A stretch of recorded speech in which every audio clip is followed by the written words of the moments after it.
Welcome to Biztech's SME show, where we feature SMEs around the region and how they build and run their businesses. Now, on today's SME show, we feature Jireh Consult out of Malaysia. Now, here to tell us more is Debbie Koh, Principal Consultant and founder of Jireh Consult. Debbie has been a PR consultant for over 20 years. Now, Debbie, welcome to the show.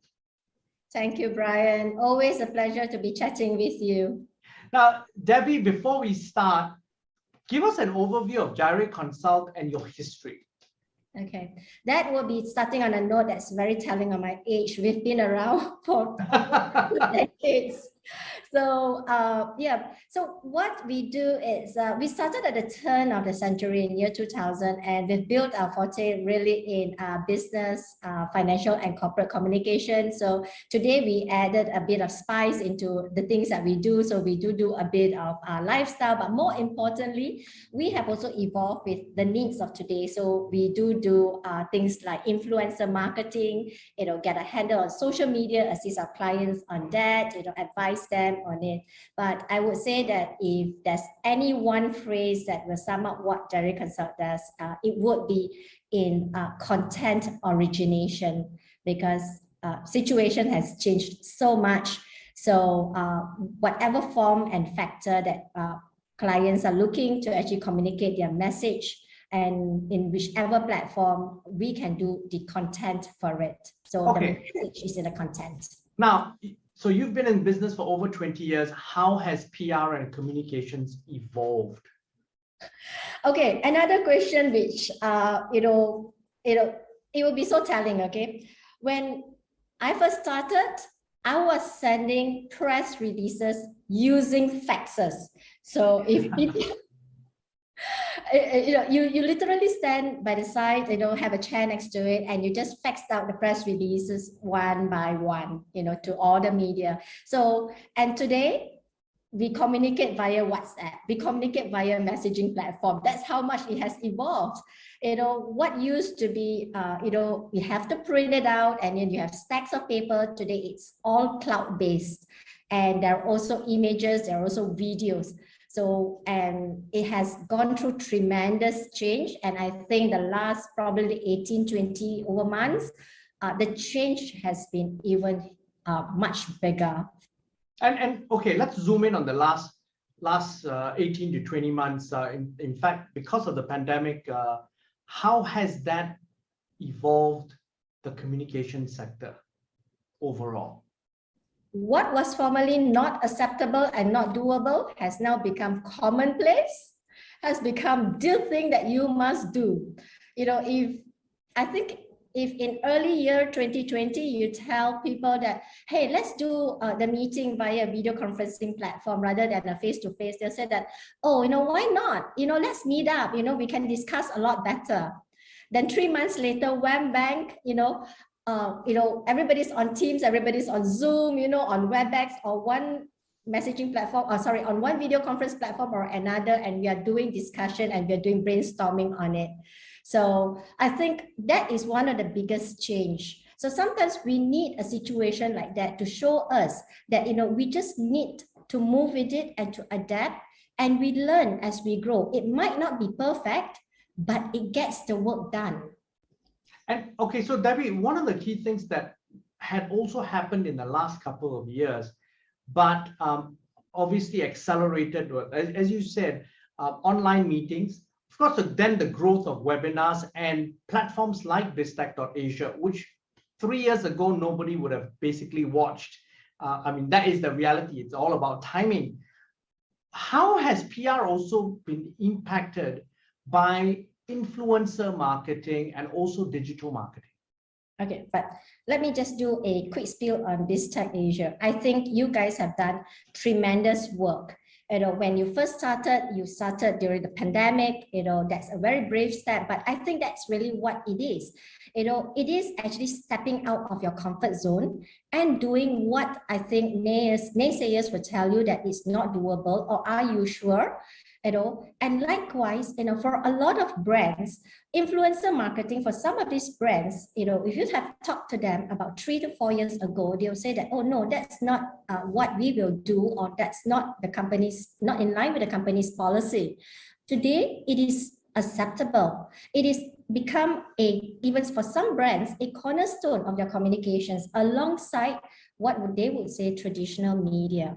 I think each of these have a role to play in terms of communicating about the brand to the target audience.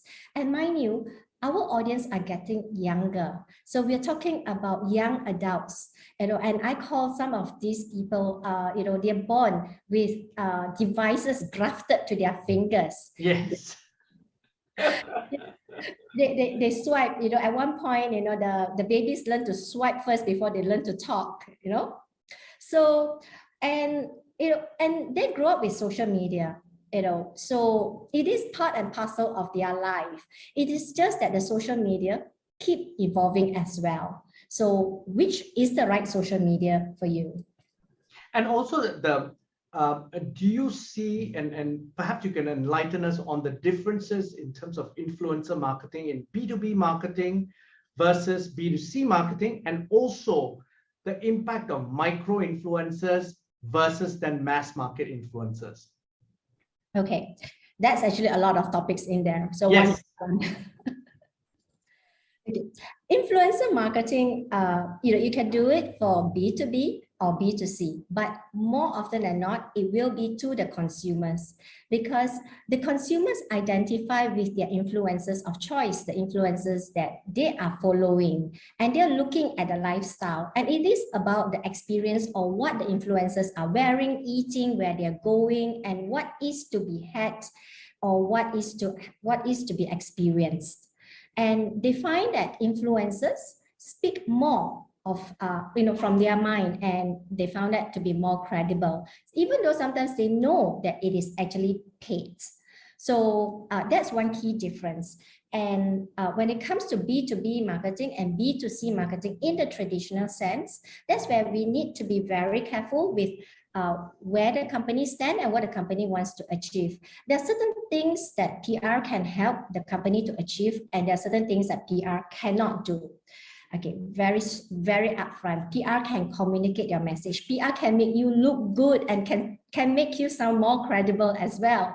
But PR cannot close that sale for you, So if you say that, your product is good and, there's this service to be had, and then the customers step foot into your shop, whether it is online or it is a physical shop, but you're out of stock and the salesperson could not be bothered to be talking and upselling to the customer, right? Then there is no conversion. So I think that's something for a lot of people to actually understand as well. And moving forward as well, you will find that communications are going to be very much, becoming more integrated than ever before. Even before this, they're already calling it integrated communication. But as you just mentioned, there are many, many platforms, there are many ways to reach the audience, right? And I've also shared the many formats that communication can take place. So I think this is something that, the differences and yet the similarity is a challenge for a lot of brands right now. Debbie, now looking ahead with a crystal ball, and you've seen this evolve over the last 2 years, what are the key trends and platforms that you see that you're looking forward to exploiting in 2022? Trends and platforms, I would say first would be technology and format. So, in 2022, we know that communications have evolved or has changed tremendously in the last 1.5 years. So, and it will continue to evolve. Okay. At one point, Facebook was the platform to communicate, and everybody was on Facebook. But we know that today, certain categories of people are using Facebook, while a certain category of audience are more on Instagram as well as on TikTok. So, and this is something that we need to actually take note of. because technology has made it acceptable to do a number of things which previously brands are reluctant to consider. You mentioned it earlier, webinars, virtual selling via Facebook, and also what I would say that 3D events. So in 2022, what I would say is that virtual events will continue to run alongside face-to-face and also physical activities and events. This means the communication sector will need to be more integrated. You need to have people who would be able to handle all this. Whether it is going to be one person or one whole team, we need to be able to do on ground as well as virtual. So, and then there is the content. So the communicators will need to look at different ways to engage with the audience. So, and things will become more visually driven. And this is the key trend, isn't it? Which is again why we started Biztech, and we don't carry text, because everybody is now has so much of sensations. They're bombarded. Visual is the way to go. But one of the key things is, and let me ask you just, Debbie, what are 3 critical things that companies need to look at as part of their communication strategy in 2022? Okay. First one, I would say, if they have not yet gotten a handle on technology and communicating using the different platforms, it's not too late. Start now. You still have about 1.5 more months before 2022. Yes. So it never too late to actually, get a handle on it and really master it. So because that's number one, and you need to be very flexible. So it's no longer, what worked in 2020 will work in 2021 and in 2022. I can tell you from experience that if I show you the examples of what we did in the first 3 months of year 2020, and then after that in the next 6 months, and what we do today, they are so vastly different, you wouldn't even recognize it at all. So that flexibility and adaptability, it's so critical. And it's not just for PR people or the marketeers, but it is actually for the management of the company as well.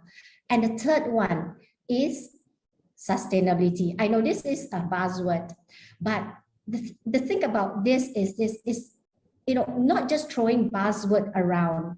It is not just about using words, and now there is things that there are people saying that companies are just greenwashing it, whitewashing it, or purpose washing it. So I'm giving you all the buzzwords, right?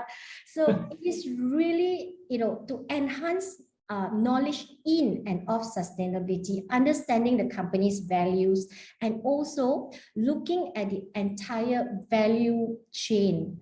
Okay, I can give you one example if you have time for this, okay? So very recently, what we did was that we had this whole pack that we prepared. It was all reusable and it's all recyclable, except for one thing. We forgot to emphasize to the kueh supplier not to individually wrap the kueh when they put it into the container that we supplied to them. Guess what they did? Yeah. Yeah, so it kind of defeated the whole purpose of it, because that each individual kueh sent a very bad message. Correct. Exactly. And so the whole effort about having a reusable basket, reusable container that will last you for a very long time went out with the kueh. But that's the thing, isn't it? If you talk about communication themes, sustainability is one thing. Obviously, the whole ESG movement is one thing. The other thing is also sustainable giving or corporate philanthropy. One of the key challenges that we find that we see, and Biztech will be doing something in this area, is sustainable giving. So one of the things that we all were very clearly aware of during the pandemic is some people fell through the cracks that really needed help. But a lot of companies did one-off giving, but what happens to the food for the how are we going to feed the kids for the next month? So I think one of the key things that we are going to be involved in from a communication standpoint Debbie, just in line of what you said in terms of sustainability, is corporate giving on a sustainable basis. And I think that should be something that we all should kind of blend together and work towards, rather than the one-off taking the orphans or the old people for, you know, a nice makan, take a lot of pictures, and then that's the only impact. There's no sustainable impact. I totally agree with you on that. But you know, Brian, that's actually the hardest thing to do. I have another story to share with you, and it's actually during the pandemic as well. It's exactly like what you said. So we raised money to buy laptops for B40 children who were slipping through the cracks in their education. And I strongly believe education holds the key to the future. Yes. That's our future, you and I and everybody else's future. So we did that. And we found an organization who was actually willing to step up. And we didn't give out the laptops for free to the children. What we did with the organization was this, is that they monitor the children for 2 years. And if the children show consistency in attending classes and show improvement in grades, they get to keep the laptop as their reward. So there is actually a candy for them at the end of their hard work. So, and it's also, for me, I believe it gives the children, you know, that sense of, you know, that they have earned it. There's dignity as well for it. And there's pride, you know, it's not a handout. It's something that they earned. And I think, but you see, the process of monitoring the children, working together with them and ensuring that they are monitored and that, you know, they're helped along the way, that's a long process. Yes. And that's the tough part. I think at the end of the day, sustainability and doing anything on an ongoing basis and on a sustainable basis requires a lot more effort, a lot more thinking. But at the end of the day, the impact is a lot greater. Totally. And if you're looking at doing things with impact, I always tell people, you know, writing a check and signing off the money is very easy. You know, how much effort does it take? Nowadays, we don't even pick up the pen to sign, you know, the check. Yes, it's just a transfer. Correct. You know, it's just a few taps on either your handphone or on your laptop, right? So, but, you know, to really see that positive impact for the longer term, right? It will really require a lot of planning, a lot of effort, a lot of resources. So, and sacrifice. So, and this is something that I would say that that we really need to think about. And as a communicator, as a PR practitioner myself, you know, it's something that I'm working very hard to try to convince my clients to actually do that, because we think for the longer term, you know, in what will be the impact of what we do today, 5 years down the road, 10 years down the road, 15 years down the road. Now, I want to zoom in on you, Debbie. And Debbie, the entrepreneur who's run an SME for over 20 years, what have been your biggest challenges in running and growing your business? In the beginning, it is building your credibility, and also any businesses, any SME business owners, I think they can tell you this, would be cash flow, because it goes hand in hand, you know. So, and you know, you work to prove yourself, and then you work to prove that you deserve to be paid. Then comes the next challenge as you grow. You need to be attractive to attract talent. I think, again, a lot of business owners can actually identify with this. Yes. And then you've attracted the right talent. How do you keep your talent? And how do you actually build a positive environment? And not just that, for a lot of SMEs, you're competing with big companies for talents as well. And how do you differentiate yourself? And as you seek to grow the business, and also, you know, to have that kind of healthy environment where, you know, you will be an attractive organization for both your clients to want to work with you, for media like yourself, Brian, to want to talk with us, and for talents, you know, to have good things and want to continue to stay and you know, grow together with the company. And I would say that nurturing talent, to me, is one of my biggest focus. You know, I would say that between talent, media, and clients, I would say client and media, because it's about relationship. It's really about that. And of course, we need the clients because we need the money. Be very frank. Yes, of course, we all do at the end of the day. But Debbie, it's been a fascinating conversation. But before we leave, any final thoughts you would like to leave us with, including any advice for entrepreneurs? I would say that invest in communications, invest in public relations, because they are like your insurance for rainy days.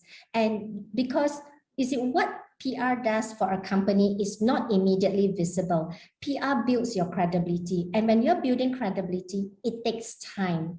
So, and it might take a lot more resources and effort. It is like trying to get an aeroplane, which is your company or the brand, up in the air. So in order to take off, you need to spend the effort.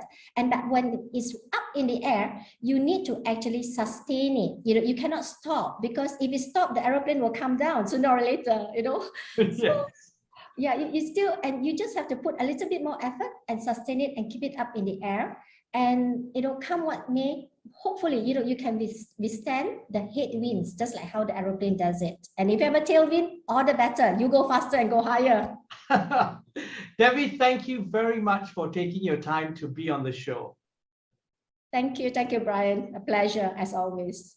Now, I'm Brian Fernandez, and I've been speaking to Debbie Koh, Principal Consultant and Founder of Jireh Consulting out of Malaysia, on Biztech's SME show. This video and podcast will be on our various social media platforms, as well as our website, www.biztech.asia. Please subscribe or like our various platforms. Thank you very much for tuning in.